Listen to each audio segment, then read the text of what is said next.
Dans les cercles les plus fermés du continent, une migration silencieuse est en cours. Les plus riches d'Afrique, des entrepreneurs visionnaires aux gestionnaires de fonds de pension, déplacent discrètement leur argent. Ce n'est pas une fuite de capitaux ordinaires, mais une réorientation stratégique, une quête de stabilité et de croissance dans un monde incertain. Et la destination finale de ces flux financiers massifs pourrait bien vous surprendre. Oubliez les places financières traditionnelles, pas Londres, avec ses complexités post-Brexit, pas Johannesburg, malgré sa puissance historique. Le nouveau pôle d'attraction est Casablanca. Au cœur de cette transformation se trouve la stratégie bancaire secrète du Maroc, une manœuvre audacieuse conçue pour attirer la richesse africaine et, à terme, défier la suprématie de monnaies régionales établies comme le franc CFA et le rand sud-africain. Pour comprendre ce mouvement, il faut d'abord analyser pourquoi l'argent fuit. En 2026, le paysage économique africain est semé d'embûches. L'inflation galopante ronge les rendements, érodant la valeur des actifs plus vite que les investisseurs ne peuvent la construire. Les devises locales vacillent face à un dollar fort, créant une volatilité extrême, tandis que le risque politique, qu'il soit réel ou perçu, jette une ombre d'incertitude sur les décisions d'investissement à long terme. Les centres traditionnels comme l'Afrique du Sud, autrefois refuge incontesté, sont désormais confrontés à leurs propres démons, des contraintes énergétiques paralysantes et une incertitude politique persistante qui freine la confiance. Les places européennes offrent des taux d'intérêt plus élevés, mais à quel prix? Des contrôles de capitaux stricts, un contrôle fiscal de plus en plus inquisiteur et une croissance économique lente limitent leur attrait pour les capitaux africains en quête d'agilité. Le résultat? Les investisseurs recherchent un triptyque rare, un rendement attractif, une sécurité à toute épreuve et une discrétion absolue. C'est précisément sur ce terrain que le Maroc avance ses pions. Entrer dans la forteresse financière marocaine, son fer de lance. Casablanca Finance City, ou CFC. Plus qu'un simple quartier d'affaires, c'est un écosystème complet, offrant des avantages fiscaux significatifs, une bureaucratie allégée et un cadre juridique inspiré des meilleures pratiques internationales. Mais son véritable atout est son positionnement stratégique. Une porte d'accès privilégiée à plus de 30 marchés africains, notamment en Afrique de l'Ouest et centrale, où le Maroc a méthodiquement tissé sa toile. Des géants bancaires comme Attijari Wafa Bank et la Banque Centrale Populaire, BCP, ont passé la dernière décennie à acquérir des participations majoritaires dans des banques locales à travers le continent. Cette expansion agressive leur confère une portée régionale inégalée, une connaissance intime des marchés locaux et surtout, la capacité de gérer les flux financiers transfrontaliers de leurs clients sous un même toit, simplifiant drastiquement les opérations. Le Maroc a créé un environnement propice à l'investissement, soutenu par une surveillance réglementaire rigoureuse et des systèmes de paiement modernes et interopérables. Le message est clair, vous obtenez un nouveau coffre-fort pour l'argent africain, basé en Afrique, mais fonctionnant avec des standards mondiaux.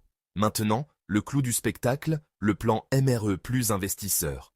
Les MRE, marocains, résidant à l'étranger, forment une diaspora de plus de 5 millions de personnes, profondément attachées à son pays d'origine. Chaque année, ils envoient des milliards en transferts de fonds, constituant une source de devises stable et prévisible pour l'économie marocaine. La stratégie marocaine consiste à coupler cette épargne stable de la diaspora avec les capitaux des grands fonds institutionnels subsahariens, comme les fonds de pension ou les fonds souverains, qui cherchent des projets sûrs et rentables. En combinant ces deux sources, le Maroc a construit un puissant levier de capitaux nationaux et panafricains, prêts à être déployés. Mais où va cet argent? Il ne s'agit pas d'investissements spéculatifs, mais d'une stratégie industrielle ciblée. L'argent est dirigé vers des projets d'avenir. Des gigafactories pour la production de batteries lithium-ion. Des usines de composants pour véhicules électriques, capitalisant sur l'industrie automobile déjà robuste du pays. Il finance également la production de verres solaires et le développement de chaînes d'approvisionnement complètes pour l'hydrogène vert, positionnant le Maroc comme un leader de la transition énergétique. Toutes ces industries sont stratégiquement connectées aux ports en eau profonde et aux zones franches de Tanger-Med, une plateforme logistique de classe mondiale à la croisée des chemins entre l'Afrique, l'Europe et l'Amérique. La structure financière est tout aussi sophistiquée. Les banques marocaines structurent le financement de projets complexes. Casablanca Finance City héberge les sociétés holding pour optimiser la fiscalité et la gouvernance. Et pour sécuriser le tout, l'État marocain réduit les risques pour les investisseurs privés en offrant des garanties solides, comme des contrats d'achat d'électricité, PPA, à long terme pour les projets d'énergie renouvelable. C'est ainsi que l'épargne se transforme en acier, en robots industriels, et finalement en exportations à haute valeur ajoutée, créant un cercle vertueux de croissance. La dernière pièce du puzzle est l'indépendance monétaire. Le Maroc a géré avec une extrême prudence la politique de son dirham. Il a opéré une transition progressive d'un arrimage fixe à l'euro et au dollar vers une bande de fluctuations plus large. Cette flexibilité contrôlée offre au Maroc des amortisseurs contre les chocs économiques externes sans pour autant effrayer les investisseurs internationaux par une volatilité excessive. La confiance est maintenue. L'ambition ultime est de faire du dirham marocain, MAD, une monnaie de référence stable pour la facturation du commerce intra-africain, en particulier en Afrique de l'Ouest. En proposant des outils de couverture, des lignes de swap et des services de compensation via son réseau bancaire, le Maroc offre une alternative crédible au dollar ou à l'euro pour les transactions régionales. Face au franc CFA, arrimé à l'euro et perçu par certains comme une contrainte à la souveraineté monétaire, le dirham offre plus de flexibilité. Face au rang sud-africain, puissant mais volatile et lié au cycle des matières premières, le dirham propose une plus grande stabilité.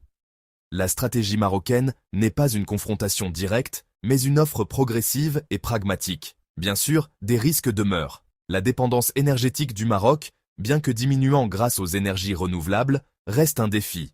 La lourdeur réglementaire pourrait freiner l'agilité, et le pays n'est pas à l'abri des chocs économiques mondiaux. Mais pour chaque risque, une stratégie d'atténuation est en place. En diversifiant son économie au-delà des piliers traditionnels, comme les phosphates, en investissant massivement dans l'automobile, l'aéronautique et la logistique, et en se positionnant comme un hub financier et industriel, le Maroc ne se contente pas de gérer le présent. Il construit méthodiquement son avenir. L'objectif à l'horizon 2030 est clair, devenir la plateforme incontournable pour investir, commercer et financer le développement en Afrique. Une croissance discrète, mais implacable. Pour concurrencer les monnaies établies, le Maroc ne se contente pas de proposer une alternative. Il offre la stabilité. La première étape consiste à fournir des outils de couverture sophistiqués. Pour les entreprises africaines qui commercent au-delà des frontières, la volatilité des taux de change est un risque majeur. Les banques marocaines proposent désormais des produits dérivés, tels que des contrats à terme et des options, permettant aux entreprises de fixer les taux de change des mois à l'avance. Cela transforme l'incertitude en prévisibilité, un avantage crucial qui réduit les coûts et encourage des investissements transfrontaliers plus audacieux. Ensuite, le Maroc renforce ses alliances financières en établissant des lignes de swap avec des partenaires régionaux clés. Ces accords bilatéraux permettent aux banques centrales d'échanger leur propre monnaie directement, sans avoir à recourir au dollar ou à l'euro comme intermédiaire. Cela facilite un système de compensation des paiements via des banques marocaines profondément intégrées au réseau panafricain. Des géants comme Attijari Wafa Bank et la BCP agissent comme des chambres de compensation, réglant les transactions commerciales directement en monnaie locale. Chaque contrat libellé en dirhams marocains réduit la dépendance au franc CFA, historiquement ancré à l'euro, offrant une alternative souveraine aux économies d'Afrique de l'Ouest et centrale. Et sur le flanc sud du continent, il se positionne face aux rands sud-africains. Alors, le Maroc est-il sur le point de les détrôner du jour au lendemain? Non. La stratégie marocaine n'est pas une confrontation, mais une intégration progressive et patiente. C'est une approche qui transforme la sécurité économique en une stratégie de puissance douce, en canalisant les économies de la diaspora vers des projets industriels concrets, en transformant une monnaie soigneusement gérée en un aimant commercial pour toute la région, en construisant un écosystème financier où la stabilité du dirham et l'efficacité de ses banques deviennent indispensables au commerce panafricain. Le Maroc fait une offre discrète mais déterminée pour la couronne financière de l'Afrique. Un virement bancaire, un contrat et un investissement à la fois.